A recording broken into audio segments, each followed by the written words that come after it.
case is Horniman Horticulture. By Jonathan Gallant. Joseph Randolph. Kyle Hendrickson. And Saad Mekki.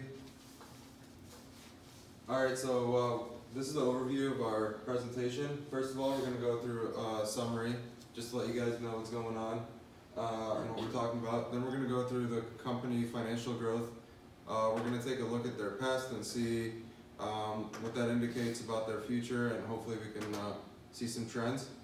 And then we're going to go on to see the company goals. What do they have in mind for the future? And after that, we're going to see their financial problems. So we're going to go and nitpick at their financial statements, try to figure out what's going on and why they need help. Following that, we're going to go through their financial problems and versus their goals. So we're going to try to meet them halfway, find solutions for them that could meet their goals as well as fix their financial problems.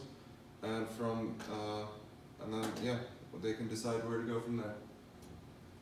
All right. So for the company summary, in 2002, Bob and Maggie Horniman began to expand their family. They had 4 kids, and child costs began to rise. They realized they needed more money, and their current jobs were not cutting it. So the couple bought a wholesale nursery called Horniman Horticulture near Lynchburg, Virginia, from Maggie's father for $999,000 in 2002. The nursery had 52 greenhouses and 40 fields with 12 full-time employees and 15 seasonal employees during the busy seasons. Bob was going to run the day-to-day operations, whereas Maggie was going to run the financials of the business. The company specialized in goods such as azaleas, camellias, but also sold more well-known plants such as perennials, trees, shrubs. But these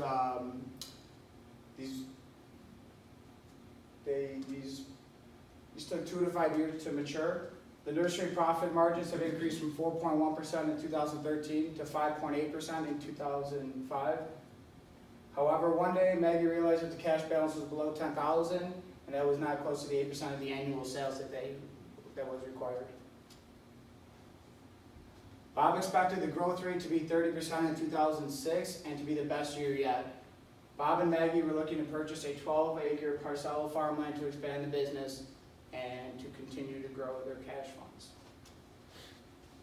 So their financial growth, overall they're beating the market, and then their gross margin is increasing dramatically, and they're producing a strong profit.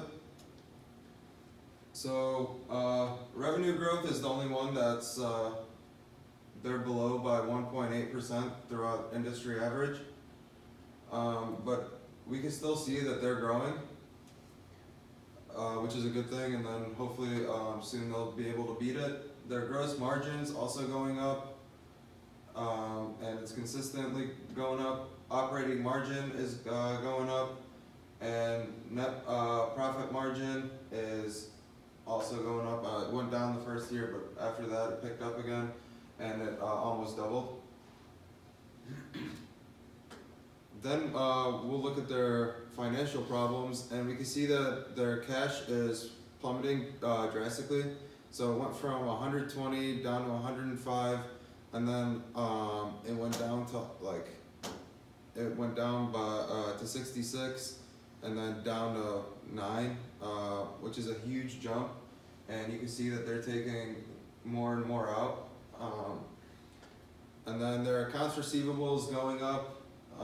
That's also going up drastically, which either means people aren't paying them back or their revenue is going up. But it looks like their accounts receivable is going up just because of people not paying them back, because their revenue wasn't growing by as much as their accounts receivable was.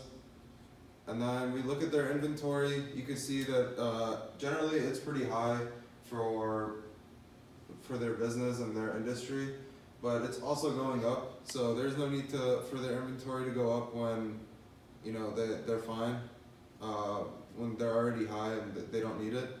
And then their accounts payable are low compared to their cash. So considering that they're going through so much cash, they should probably go through some kind of loan, get some type of loan or whatnot, because they shouldn't be at such a low accounts payable when they're using up so much of their capital. Okay, to better understand the company's financial problems, a good way to look is at the cash cycle of the company.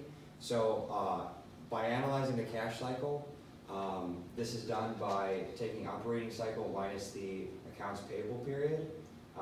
We find that in the company that their cash cycle is 517 days, which compared to the industry's average of 381 days, that's 136 days greater than that industry's average.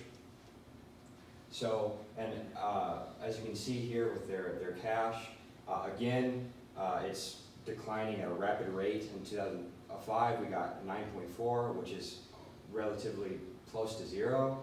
Our accounts receivable, again, this number is increasing at an exponential rate. So by analyzing this cash cycle, we can, and seeing this increase in the accounts receivable, this is indicating that the company is failing to collect on their receivables. So the three main accounts to focus on to kind of analyze the problem further is you can see that in accounts receivable, they're not collecting this account in a timely manner. And inventory, inventory is not being turned over at the necessary rate. And for accounts payable, credit is not being utilized by the company's suppliers. So because of these three accounts, current assets are overemphasized within all other accounts instead of cash, which leads the company to not have the cash to meet those obligations. So with cash on this rapid decline, as was shown in the previous slide, in 2016, the company is looking to have a negative cash balance, which would obviously lead the company into bankruptcy. So compared to these problems versus their goals, there's obviously a disconnect here. So the company wants to expand by 3% and purchase this additional farmland. Again, this additional farmland is going to be costly, and total $75,000 in capital expenditures, and they just lack the necessary finances to do so. And it even says in the case that they have no plans to finance this additional farmland. Alright, we came up with a couple of solutions to fix their problems, and the first one was to resolve their issue with the accounts receivable. As you can see, they are well above the norms, the industry norm for their receivable dates. So one thing that we figured we could do is implement a 30-day term, payment term, rather than what they have at a 50. And another thing to also add on to it is add a 10-day return, 10-day 1 to 2% discount onto that order. The next one would be to purchase the extra farmland. And it's obviously going to cost a serious amount. It's 75 grand to them. They don't have millions of dollars of cash inflow, so it's definitely going to be a lot for Horniman Horticulture. But it's definitely going to increase the capability, the capacity that they have to make all their plants.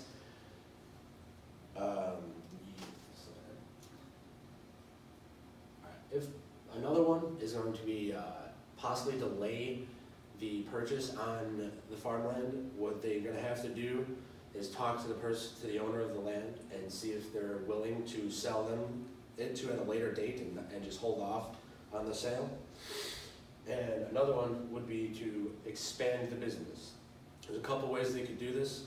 This goes along with buying land, just increasing their size overall, because Bob wanted to shift most of the product mix to the already matured plants, which those take a couple of years to mature. But because of it, nurseries are paying absolute premium prices for these plants. So that would definitely be a good idea for them to continue doing what he wants to do. Or they can also figure out figure out a way to have more employees. Yeah, if they can increase their salary by just a little bit, and which it shouldn't be too much because under the horticulture standards, the minimum wage is like $8.51, so that shouldn't be too much.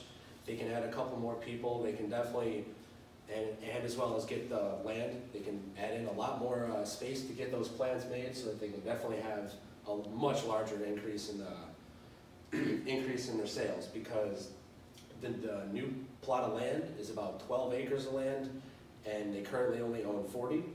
So that's almost a quarter of what they already own. That's huge. That's huge stuff. They definitely need to take full advantage of that. And the last one would be through debt financing. Obviously, Maggie does not want to default on the loans because adverse weather effects could take into play and just destroy their crops one year. I understand that because the business is their whole livelihood. The farm is everything to them. They can't jeopardize that. But there's other ways they can do it. One way is through short-term financing, take out many loans and just go with that. Or use a heat lock loan, a line of credit. That is a loan that you can take a huge sum of money right up front and then not have to pay anything back for a long period of time. As you can see, we gave Horniman Horticulture many ways to solve their problems. We can see that they're not doing so great, and if they keep their trends going, they're going to be going out of business. So they need to find a way to change things up. We gave them many types of solutions. Now it's based on their comfort levels and what they want to do. But overall, something does need to change if they want to keep going. Thank you.